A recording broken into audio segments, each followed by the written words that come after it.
there. Hey, June, Yo, guess what? I think we're live. We're live. Yes, Ah, that's our new intro is to surprise you when we go live. So we did. Welcome, everybody. Boy, it's Saturday night, unless you're in the Pacific time zone, in which case it's still morning or something like that, noon, something. But welcome. I want to welcome special guests whose name I'm going to totally butcher. Jeff Schaap. Did I get That's it? great. Yeah, you got it Whoa. perfect. We have, of course, June from Nybbles and Bytes and our friend Jeff Brace from VCF. So welcome, everybody. So I'll just start. You have a video about some computer from some point in time that's long gone. Yeah, you might know something about it. I may know too much, Yeah, you know. I think you probably know more about it than I do.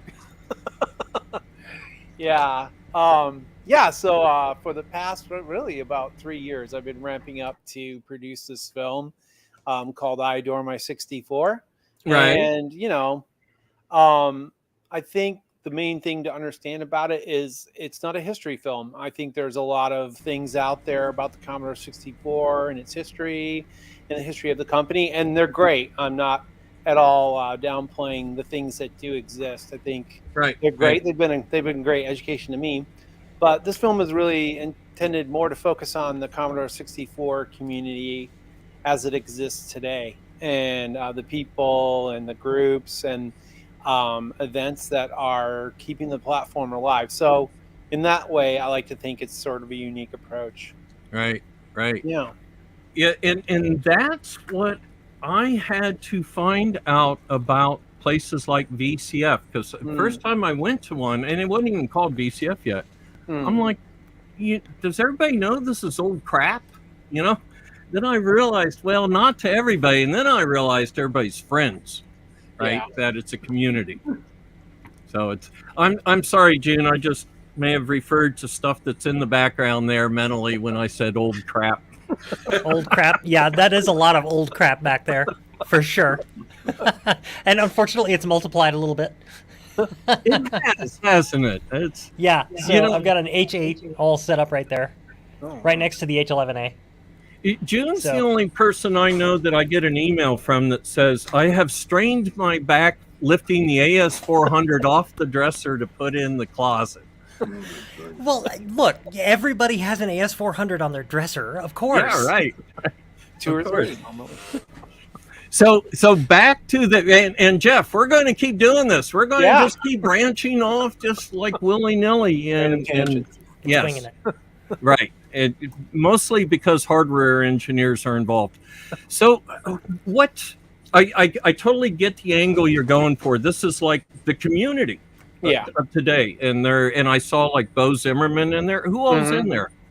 Well, so like one of the things that we decided right off to sort of help people see what the film would be like and have more confidence in it, because we've all supported those Kickstarter projects or other crowd-funded efforts that Right, didn't go anywhere.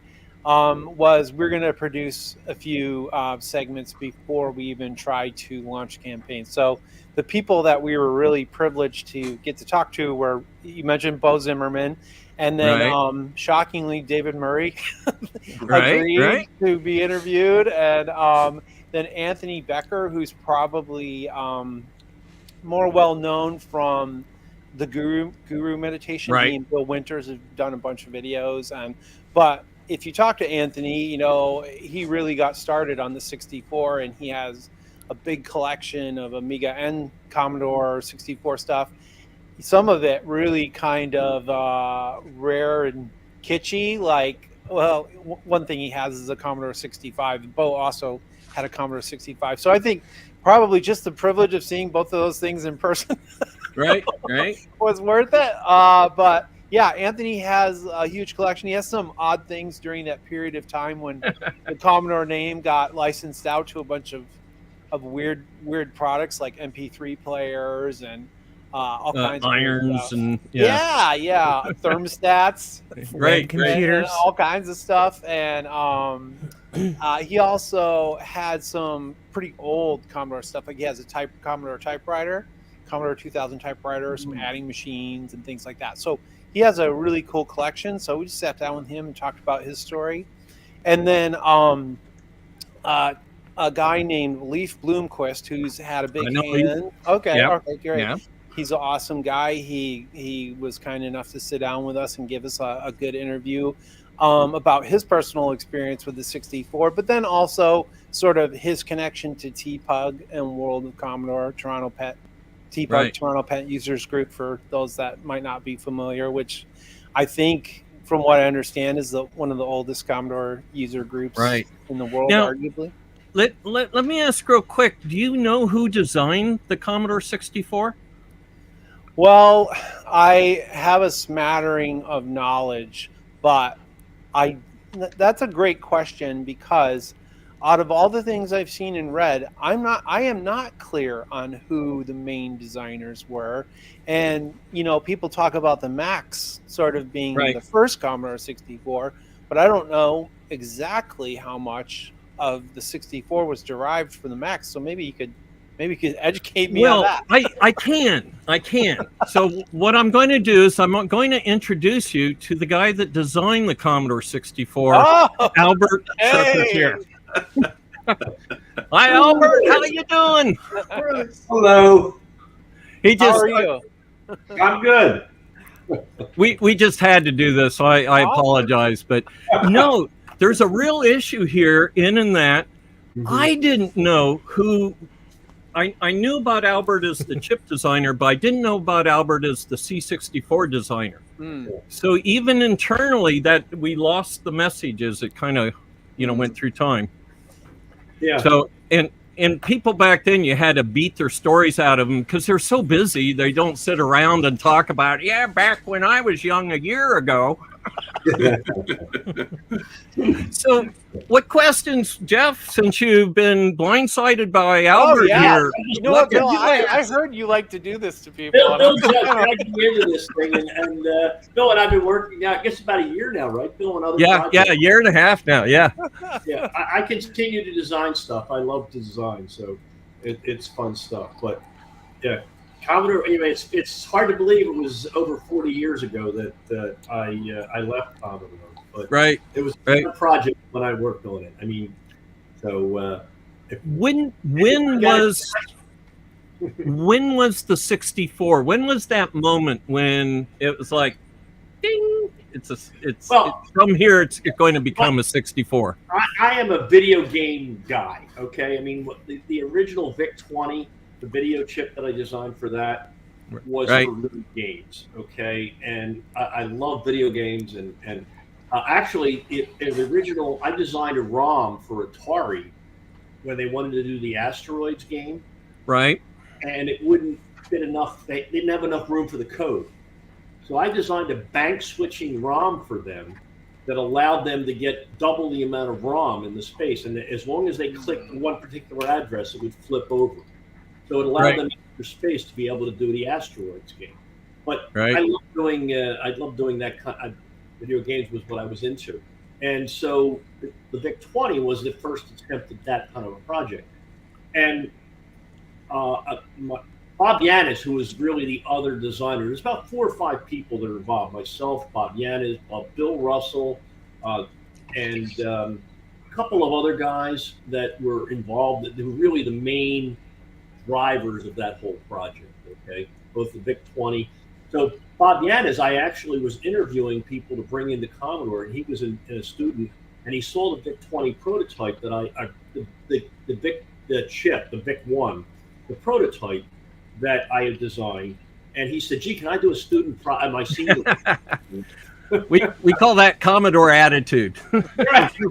So sure, I said, "Take it home." So he did that, and he put a little operating system in it, and then we came back and we hired him, and then literally about 3 or 4 months later, we showed this to Drac Tramiel, and he loved it. Okay, he said, "That's what I want." All right. Right.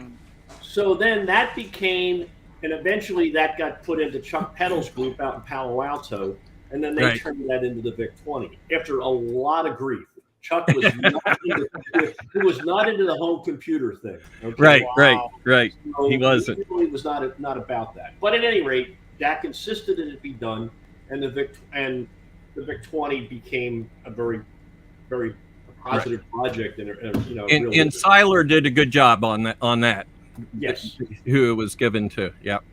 The team out Palo Alto did a nice job. And so this is my wine for the day, by the way. It's a Saturday night. I'm here. Yeah, I'm a recovering Commodore engineer, so I'm doing the diet soda. So anyway, after the VIC-20 chip was out, we then decided that I wanted to do the next generation of video game. And this is even before the VIC-20 had happened. I started on the chipset that was going to be the Commodore 64. But it wasn't a Commodore 64. It was just, okay, we knew that the video chip I designed that became the VIC-20 had limitations. So what can we do to fix that? And the sprites in it, and then Bob Yanis, he really loved audio, so he designed the chip. And the two of us architected that entire system. Okay. Actually, the VIC-20 architecture was done by me because of the fact you really needed to have DMA. Right. And believe it or not, the VIC-20 was the first true DMA solution where you had direct memory access, where you're ping-ponging back and forth without any interaction, and the system automatically, you had the cost of that was the memory had to run twice as fast. Right. Fee high and fee low. All memories run real fast now, but back then I had to have a memory that ran twice as fast so you could ping-pong back and forth. And that was really the first very true DMA solution for that. So we then moved that forward on the Commodore 64, but then we added sprites, we added the audio. So the architecture was really about that whole thing, and we were putting together the next generation. Then the VIC-20 became a huge success. And then all of a sudden it was like, okay, this is now going to be a computer. It's not a video game anymore. Although it had a lot, obviously we know it had joysticks and all those things. That's why it has all that, because that's what I wanted to do. So anyway, that was that. It was probably, I guess it was around March, when sometime about the first quarter of 1981. And we had been working on the SID and the VIC-2 chip, and it was like, okay, now we really got to step it up and try to get these things done and produce the thing and show a prototype at the January 82 CES. So that was what caused that. That was the genesis of all that. But I've been working on, wanted to do video games since I was literally, honest to God, since I was 8 years old. Right. I always wanted to know how a TV set worked.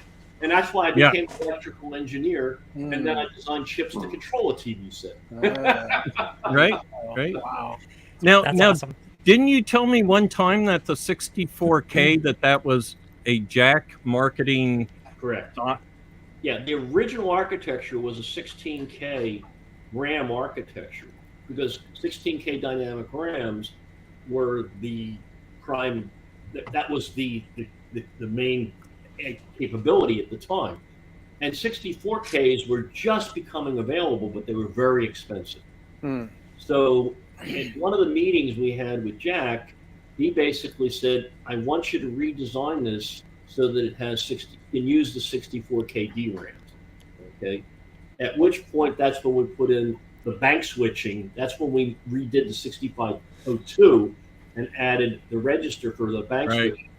They made it into a 6510.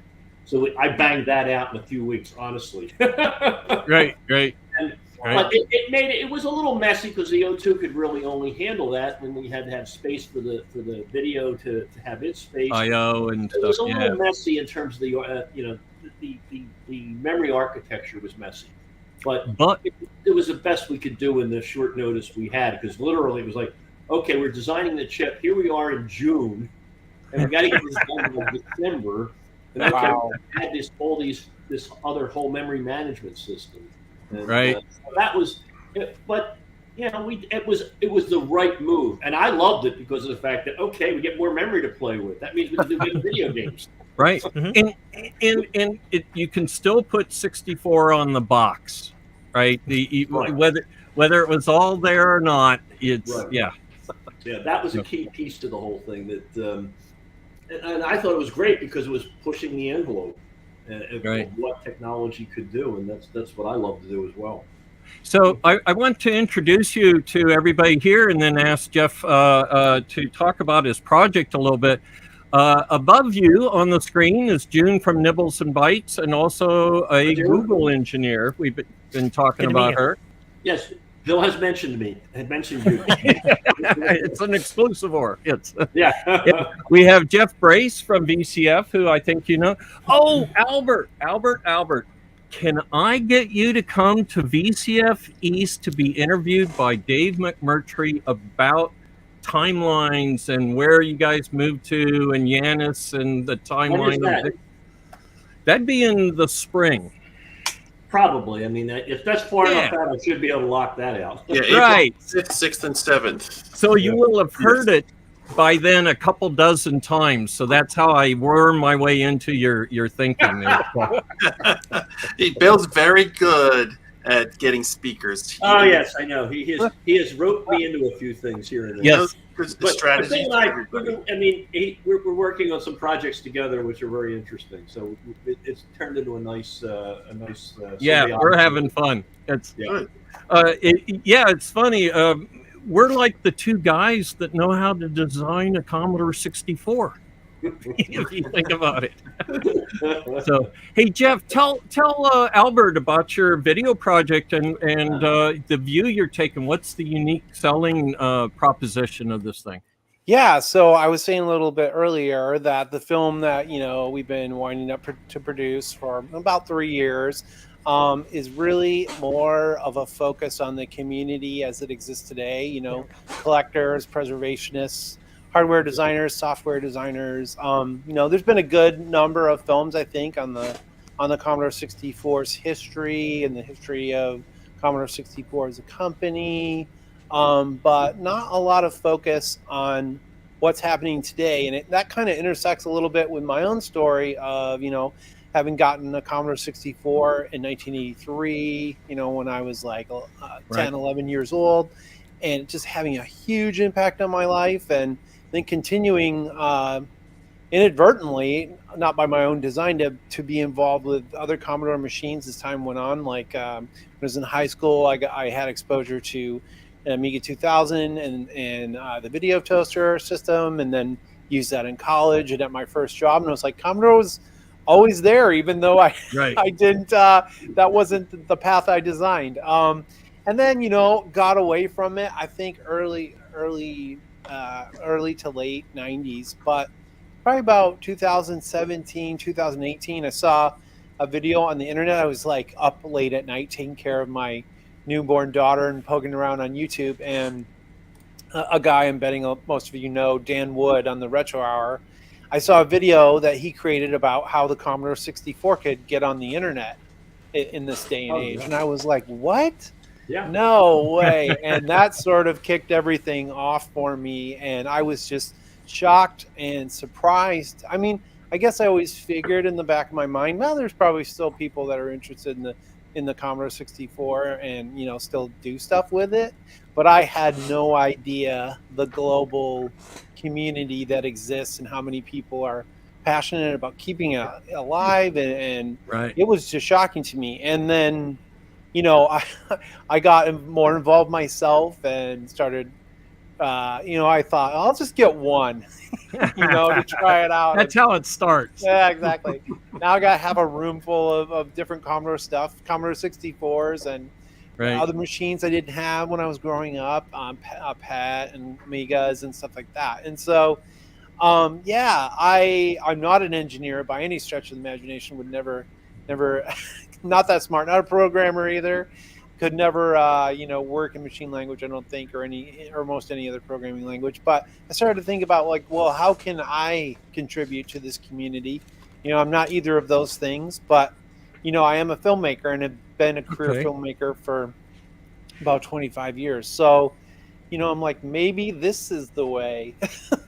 So, I have been sort of ramping up to building up to this campaign for about 3 years, and we did sort of a preview video of what the film will look and feel like, with a couple of well-known Commodore community people: David Murray, Bo Zimmerman, Anthony Becker, and Leif Bloomquist of T-Pug. So, yeah, that's sort of the direction we're headed, and that's sort of what I guess kind of sets it a little bit apart from maybe other things that are out there. That are great things, Right. not dissing on them at all, but this is just a little bit different.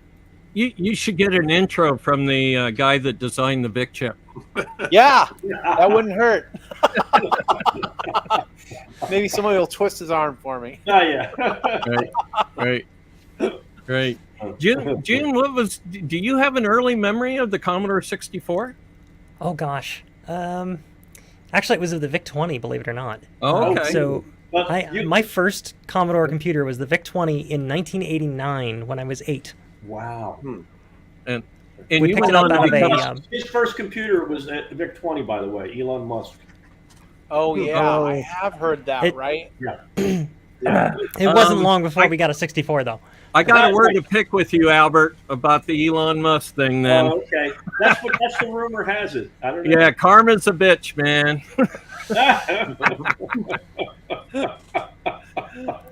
Oh well, it's funny. Yeah. So, so you were saying VIC-20, and when I think VIC-20, I think of the people that went on to become hams. It's like that age group, and the VIC-20 was a good computer for hams because it was quieter. It wasn't kind of the full spectral event that the Commodore 64 is. So, Albert, I was quoted as saying the VIC chip is a wonderful chip, but it's a lot like owning a cat. You're not sure who owns who. Because the Vic demands the bus. It's all about. It wins. Yes. Yes. Here you go. Here's the bus. Video can't wait. It must. Video can't wait. Right. And then at Ensoniq. So I looked at one of your schematics from Ensoniq, and of course it's drawn by Sue from Commodore. So, and she does that trick where she runs behind blocks and stuff, so it's Sue. Yeah. But I looked at it and I go, this is a Vic chip for sound. Yes. Exactly. There's that. I took the same architecture I did for video, and we then transplanted it into Ensoniq when I started that to be able to have multiple channel audio systems. Right. Yeah. So you that was one of the things with Ensoniq that we did, was that the Moogs and the various synthesizers that were out there were single channel, and if you needed an additional channel, you had to reproduce everything. So what we did was we took the SID architecture and then married that to the VIC architecture, and created a multi-channel or multi-voice, I should say, a multi-voice synthesizer. And that became that really was the backbone of the Ensoniq technology. Right. And what was the name of that chip? Because Oh, you guys were chip namers back then. I know. I'm trying to remember. What are you Dot one, saying? it was DOT. Digital oscillator chip. Dot one, dot one, dot two. And then we got rid of the DOT name, and then literally the third generation we called Otis. Now, Otis was because of the fact that one of the guys in the group liked Otis Redding, and it was Otis Redding sitting on the dock of the bay. Okay. Now, when I said you guys were big on naming chips, I didn't mean you were good at it. I won't argue that. The Atari guys had some issues too, I think.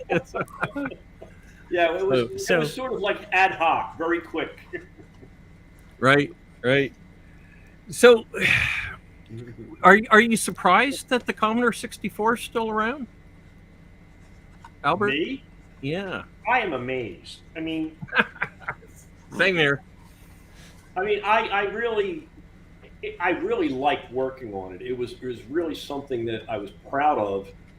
Where the Vic 1 with the Vic 20, was something I knew was a good step. But the whole VIC-2, the SID, that whole computer was something Right. I was really proud of. I thought that was a really significant technological step. So I really was. But I mean, nobody, I mean, how do you believe a computer or something's going to be around and people talking about it 40 years later? Right. It's really We were just trying to get the darn things working. right. In some cases. Yeah, so it was interesting from that perspective. I mean, you don't think about that when you do it. I really wish I would have, like when we built the first 5 or 6 of them that we took out to the CES in 1982. I wish I would have saved one of those. It would be worth it. It'd be worth some money. Yeah. It would be really a nice memento. Right. What was the VIC 1001? Oh my goodness, you're really stretching my memory now. Well, it was 40 years ago, but that was between the VIC 20 and the C64, right? Yeah, but it was something that they were going to put more memory into it.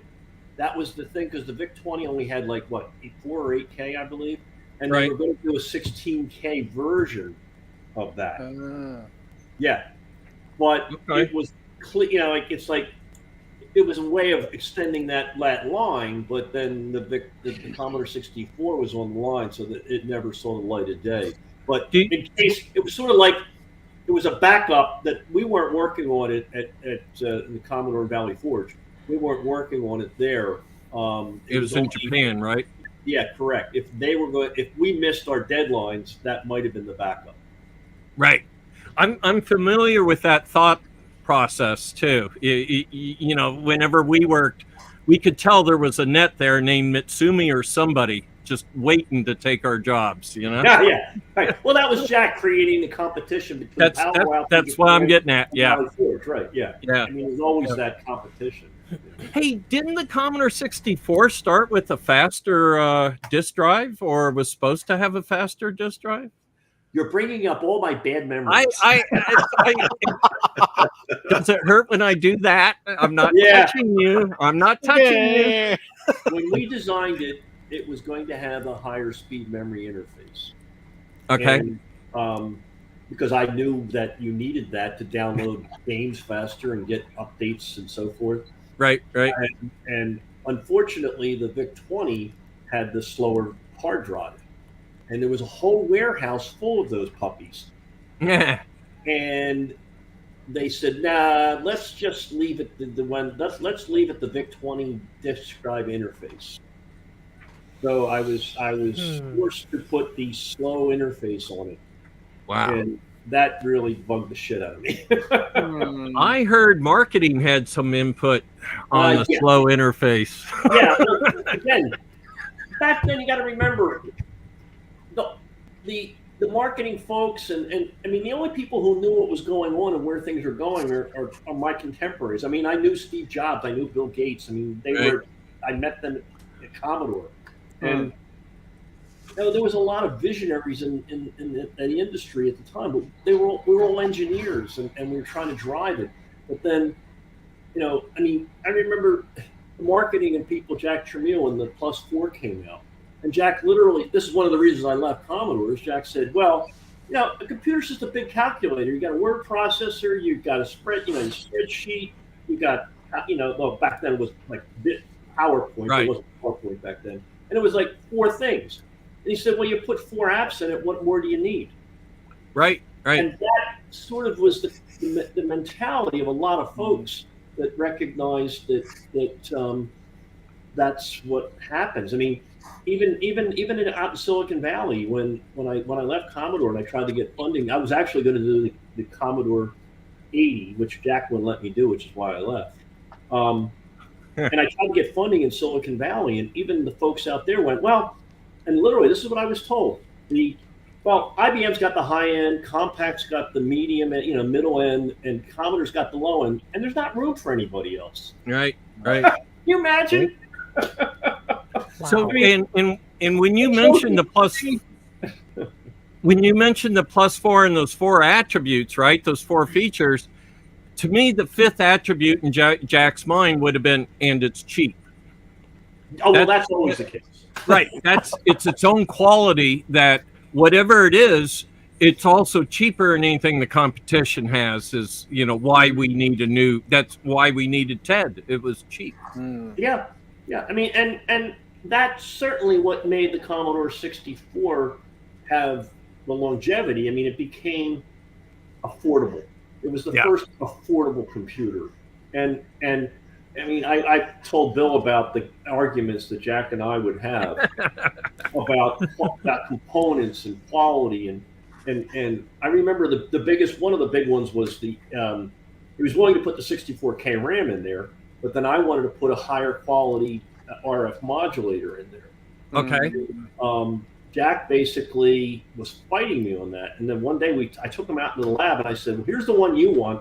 Here's the one I want," and basically he went, "Oh, okay." And then he went, "Oh, okay, yeah, I guess it is worth an extra $1 or $2." Oh wow, that much? That's grief, that's a lot. We had arguments over dimes. There was one argument we had where it was an extra dime for something. Wow. And he goes, "Well, we're going to build 1 million of these things. It's 1 million dimes. If you don't want That's it, right. I'll take it." Right. It's Right. crazy. Yeah, we still have those arguments even today. And like whenever I was working on AOI or Coral, like every small thing that we could cut the corners on, we would. Yeah. So like adding a heatsink, no, let's try and find another way to reduce the power consumption. Exactly. Wow. Right. Well, it's brutal sometimes. It really is. I mean, but So I get it. go ahead, Jay. So someone's actually asking an interesting question. So maybe Bill or Albert, you two can answer this one, but maybe you could explain how you were so well equipped to design a computer at such a young age. Wow. We were It's kind of a loaded one. equally unequipped as to the people coming out of college because they didn't teach what we did. Would you agree, Albert? Yeah, I mean, I was a chip designer, and I designed RAMs and I designed ROMs. But if you think about it, to design memory products, you got to know how a whole computer system works and where memory fits into that, and I/O. So And the flow, yeah. I mean, and then I was there when Chuck Peddle and his team designed the 6502, and I actually ran simulations for some of that for one of the guys. So I was intimately familiar with what was happening there. And so, again, it was the drive to, I mean, literally, what really was the drive to control a TV set. And that was what was driving me. So, Right. I had think about it. At Commodore at the time, we had a microprocessor, we had RAMs and ROMs, and now that was all you needed. All you needed now was a video chip. So, and Atari was out there doing their thing, and I didn't like what they were doing. And there was a product called the video typewriter. I don't know if anybody remembers this. Yep. Really going back. Heard about that one. Yeah. Yes. And Cover of I studied that, and I went, well, this is interesting because it had blocks that you could then, it indirectly addressed the alphanumeric character. I went, well, that's kind of neat, but it's very limiting. So the big aha moment was to say, okay, if I can make those blocks RAM rather than ROM, now I can make those blocks whatever I want. And now I can create scenes and I can create all kinds of things. So it was really the video typewriter turning the ROM character set into RAM that allowed us to, that was one of the aha moments that we did. And then obviously sprites is the next step. Right. It was this evolution of saying, okay, I knew how to do memory. I did calculator chips initially at Commodore. Then I did RAMs and ROMs. And then Chuck Peddle's team came in and I learned about microprocessors. So I sort of had all the pieces, and then the video typewriter was the next piece of my education. Right. And so and I have a question. Well, I was going to say real quick, the part I was referring to that you don't get taught is how to be a project manager in a Jack Trammell-led organization. That you either know how to do open field running or you're done. Yeah, that's true. So, yeah, Jim, you had another question there. Yeah, go ahead, Jim. Yeah, actually, Albert, you mentioned that you ran simulations for Chuck Peddle. When you say simulation, what do you mean? Oh, but basically there was there's a real big time crunch in the 6502. So you're bringing in the opcode that now has to go through a decode section, which then has to go through. Essentially, when you look at a microprocessor, you've got an ALU, you've got XY registers, so that's laid out, and so now you have to try to get the information coming in the opcode, decode that, run that in through a whole section of controls that open and close the switches onto the various. There were 3 buses internally, and so you had a time crunch on it. And so you had to simulate how quickly could you get that information through the decoder and through the switch control system to get the data onto the bus. Okay, so again, I didn't.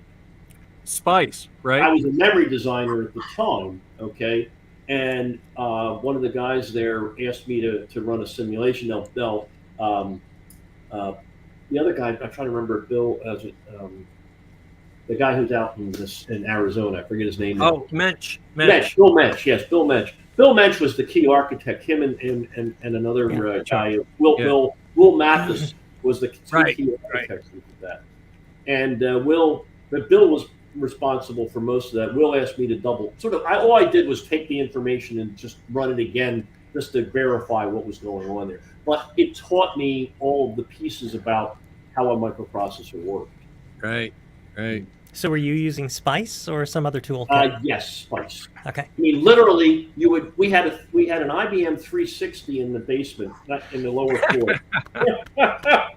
Yes. And you would kick off a simulation, and 24 hours later, you would get your results. if you were lucky and there was no power outages or anything. Yes, I mean, it would take that long to get a simulation to run, and literally. I mean, we had teletypes. We didn't do punch cards. We were doing a teletype system, and you would have it would then print out essentially a printout of the various signals that you had. Right. But it was.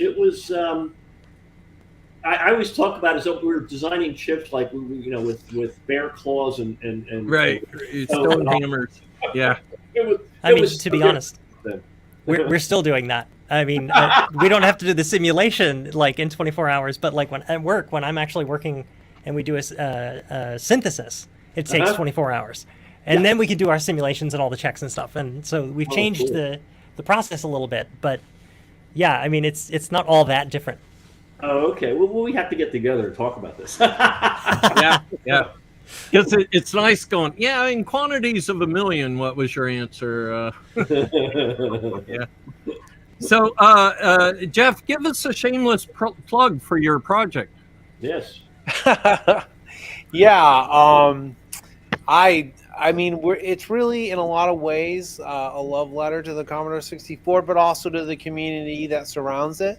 So, if you're actively involved in the C64 community, or if you're just someone that grew up with it and remembers it, one of the things I've told people is, like a lot of us, I have a couple of Commodore 64 T-shirts, and I wear them around from time to time.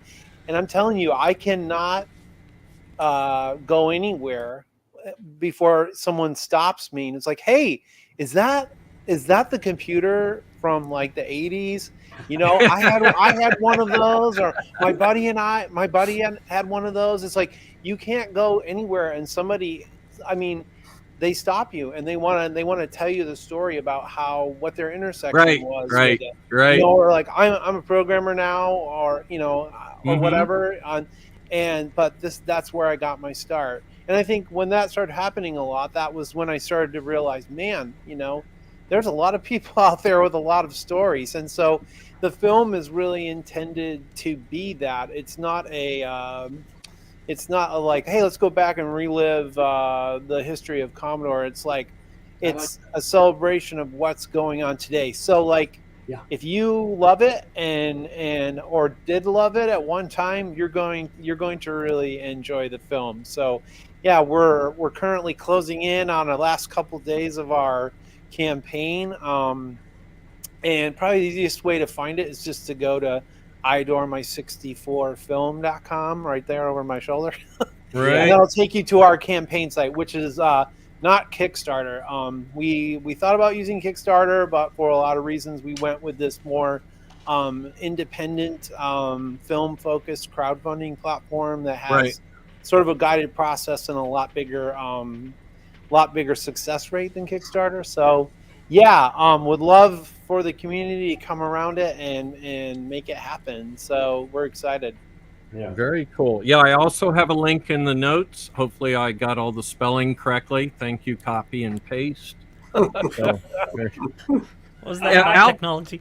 Jeff, I agree with you. I mean, I'm always amazed at how many people cut their teeth, and it sort of created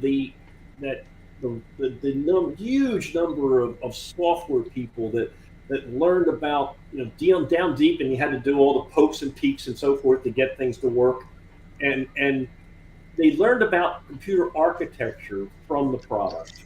Yeah. And a whole generation of people learned how to program and really understand what could be done.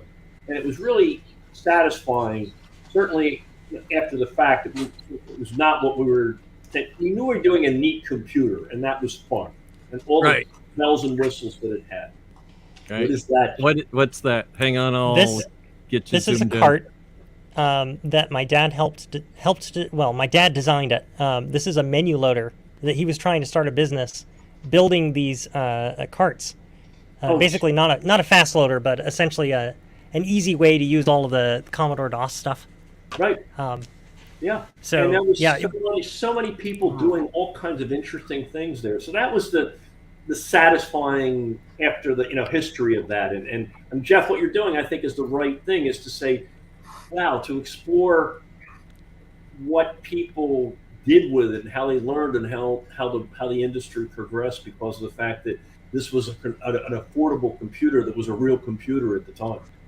Yeah, I don't think people understand, or history doesn't really give the Commodore 64 its due in terms of the influence it has. Like I've had backers and supporters say to me, "Oh yeah, I had a Commodore 64 and it totally influenced my career, and like now I work for Meta," and like even one of the guys we interviewed, Leif Bloomquist, he's involved with the Osiris Rex project.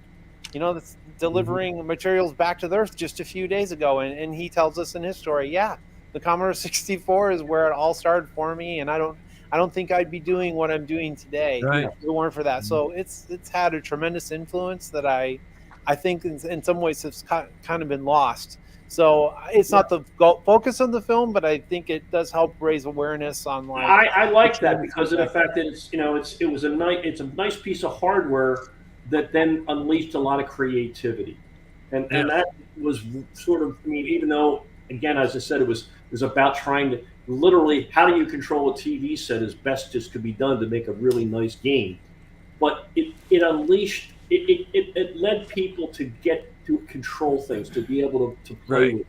And that was a key piece. And there was a lot of history. Like the PET computer, because it existed, we had an operating system that we could translate that came out of the VIC-20, of course. So it went from the PET to the VIC-20 to the Commodore 64. So a lot of things that intersected and dovetailed to create the product from all the different aspects of Commodore. But yeah, again, that I agree with you that the impact that it had to introduce people to computers at an affordable level was a really significant impact there. Do you remember that feeling of heaving it over the wall where it's like, okay, now it's up to the user? It's kind of out of our hands, is the way I remember feeling. It's like, okay, we put as much crap in there as we could, go at it type thing. Yeah, I guess that the VIC-20 again set the stage because people began to understand it was there, and obviously the Apple I was out at the time. Right. And so when we hit when it hit CES in '82, the level of excitement about it, and that what its feature set was, and the 64K and all of those things, people recognized, wow, there's enough memory in here to actually do something meaningful. And right.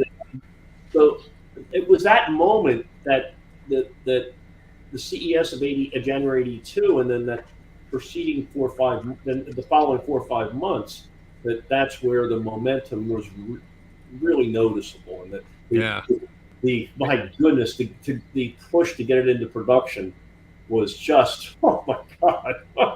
Yeah, blood all over the floors. Yeah. Yeah. Well, Albert, you risked everything. According to Jack, you went and He was so mad at me.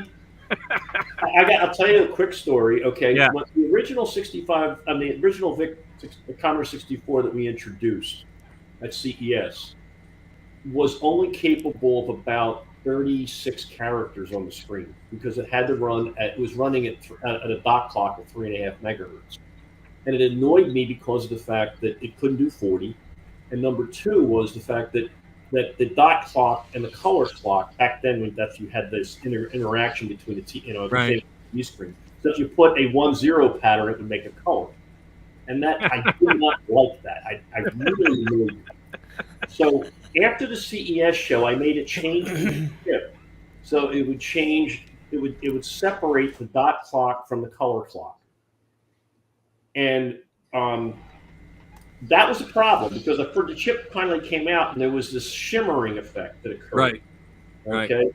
And fortunately, one of the guys in the group, Bob Simon was his name. He was an engineer there. He knew about phase lock loops, which I didn't know about. He said, "Oh, we can fix this by adding a phase lock loop." And I went, "Great." So we plugged it in, it worked, and everything was happy.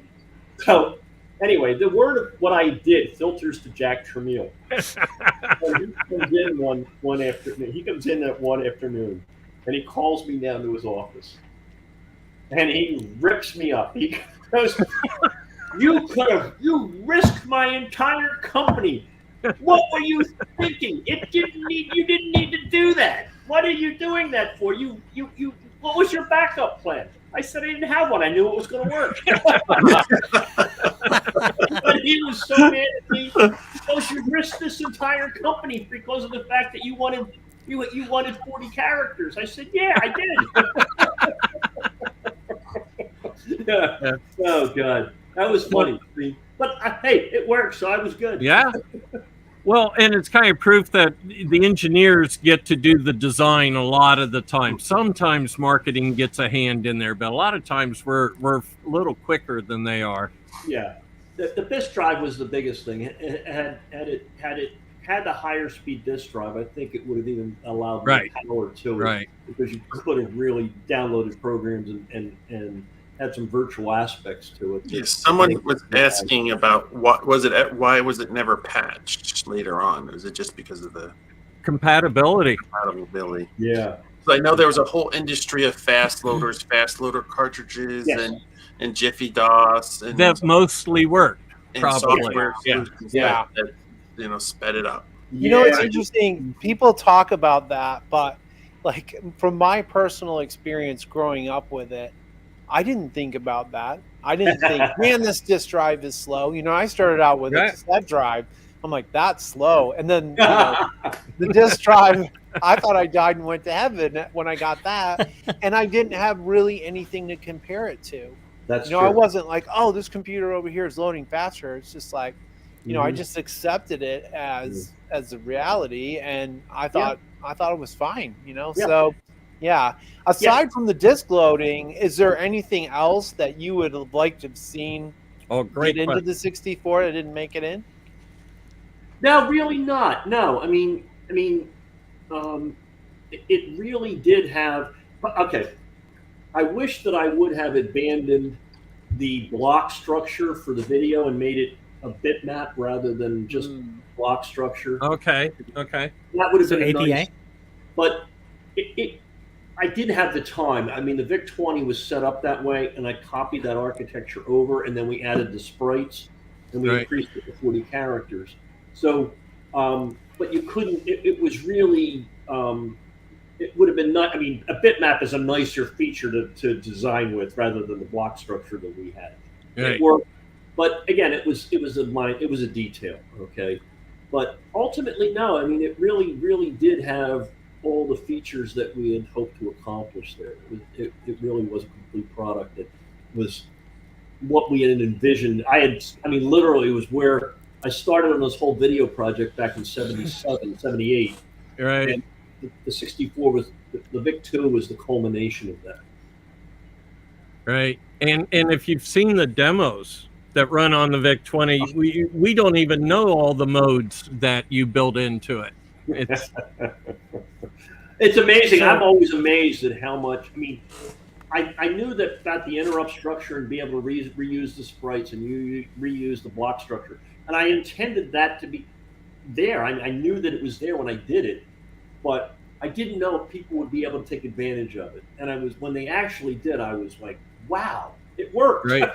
Right. And they're doing it with peeks and pokes before we came out with the sprite editor. And to Jeff's point, it really, people dove into the depths and learned about how a computer works. And in order to get to that level, you had to really understand what was going on at the depth level. And people were willing to spend the time and energy to learn that. So that was really, that was what was cool, is that people really recognized all those sort of little hooks that I built into the chipset and they were able to dive in and find them and utilize them as I had hoped they would. Right. Now, didn't the SID chip originally have 4 voices? Yes, it had 4 voices, but it was too big a chip. We had a limitation of the chip had to be about 200 mils on the side. Anything bigger than that, the yield was lousy. And so, yeah, I mean, it's funny. Today you talk about 90% yields and 95%. Right. Back then, 35 to 40 was good. Wow. Yeah, absolutely. Okay. Yeah. That puts a totally different spin on it.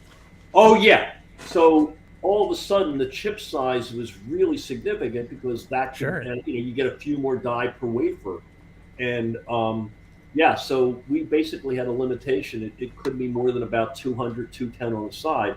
So we had 4 voices on the chip. Mils, not much. This is a mils. That's what we worked back then, rather than millimeters. But so we had 4 voices, but it was too big, so we had to strip one out. So is that because of the reticle or the process? It was the process. It was purely the reticles could be that big. It wasn't a reticle issue. It was purely the fact that the number of chip on the wafer, number of chips on the wafer, you just didn't have the economics wouldn't work for the yield we had of the bigger chip. So here's a wafer I got out of the basement of MOS, and you said about the dots for the bad bad dot. You can see them. I counted. It's about 30% yield on this 8563. All those little black dots are bad dye. Right. Yeah. Good grief. Yeah. It was, I mean, the clean room and the process and the photolithography back then were just not. It's night and day between what we have today and so 30-40% yield was considered good. Right. Yeah. Wasn't there a full room to do the photo reduction or something? Somebody just told me that. Yes, you are correct. We had back then you when you did a chip, you would do it by hand, and it was drawn by hand, and we did then you literally digitize the hand drawing. Right. And then you could do step and repeats, and that was the computerization. You basically put it together with that. But then, in order to create the reticle, we had this pool table size cutting plotter essentially, which had an X-Acto knife on it. Right. So you lay down this ruby lith, and then the XY coordinates would be poured into this machine that would then cut out the XY pattern for the particular reticle you were doing. And then what we would have what was called a peeling party. Right. And you'd have literally by the manual, you would have tweezers that you would peel off the layers so that you would expose what you wanted to have. Wow. That's incredible. And then it was literally like 4 by 5 feet long, 4 by 5 feet that they would hang in front of this camera that was the size of a room with these bellows. It was a room-sized camera that would then shoot it down by a factor of like 100 to 1, and then they would shoot it down another factor in order to get to the size of the chip itself, and then step that onto the pattern. Wow. Reticle. Now that's how it was done back then. But literally, that was the time it was done. Now I think when the Commodore 64 was done, right around there, we eliminated. They didn't have to do we'd have to do the peeling by hand. But Right. the Yeah. 6502 By I was there. the Yeah. 6502 we did, but the VIC we did not have to. By the time we got to the VIC, that was automated, so we didn't have to actually do that anymore. Right. So Did you know, are either? Go ahead. Go ahead, Jude. Bill. Go ahead. Jude. Are either of you familiar with Matt Venn's Zero to ASIC course? Yeah. Yes. What's your thoughts on that? I thought it was wonderful. I thought that's really where I thought it was a great thing. I was really amazed that even back when I was taking that. Right after Commodore, I think that a lot of the ASIC stuff and all that came out as well. There was a lot of college course structures that were coming out, which not automated, but really taught that whole process. I thought it was wonderful. I really did. Yeah. Have you ever thought of using Zero to ASIC or what is the other one? Google's open source shuttle to make some more SID chips or VIC chips? Well, I've used a lot of shuttle processes from various designs I've done over last 30 years, and Sure. Now it's so simple. You do a design and you can use one of the FPGAs. Buy a giant size FPGA, and put it all in there. And and then you take that and then you move that into an actual hard design. It's a whole different environment. It's so much. You can do so much more and get it right the first time. It's just a different world from that perspective. How much of the SID chip is analog to where it's not treating it as digital ones and zeros, where it goes linear? A significant amount. The whole right. So you can't do that on an FPGA. You get with all spice simulations. Right.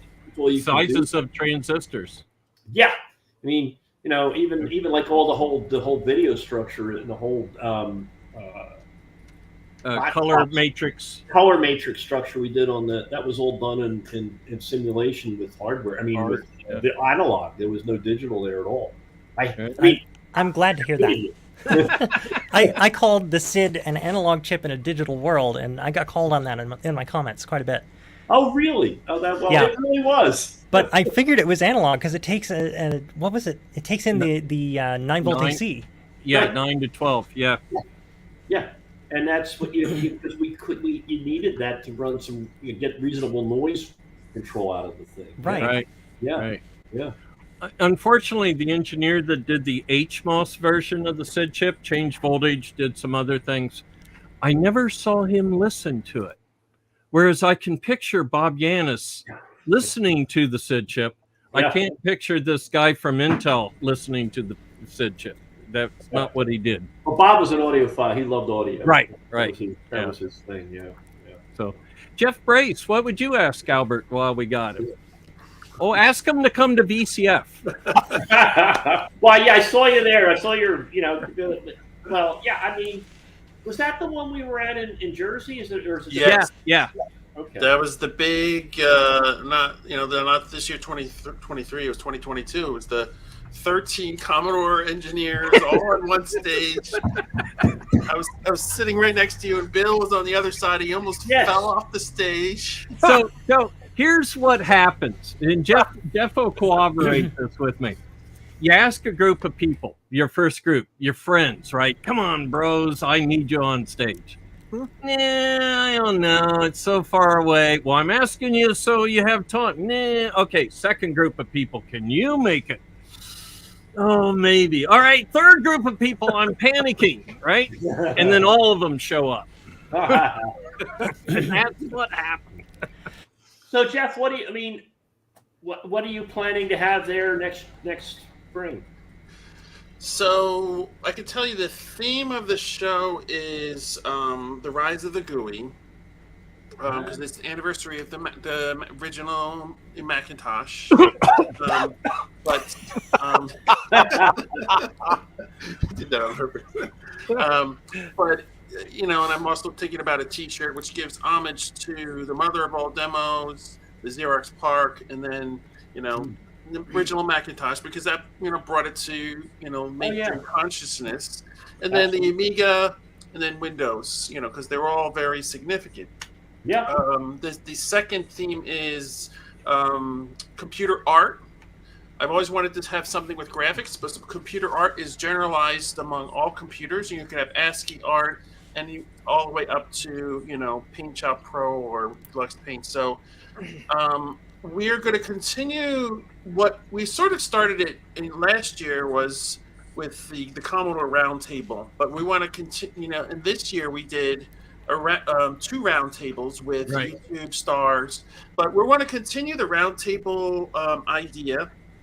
And it doesn't necessarily have to be YouTube people. It could be anybody, but people that are interesting, people that work together.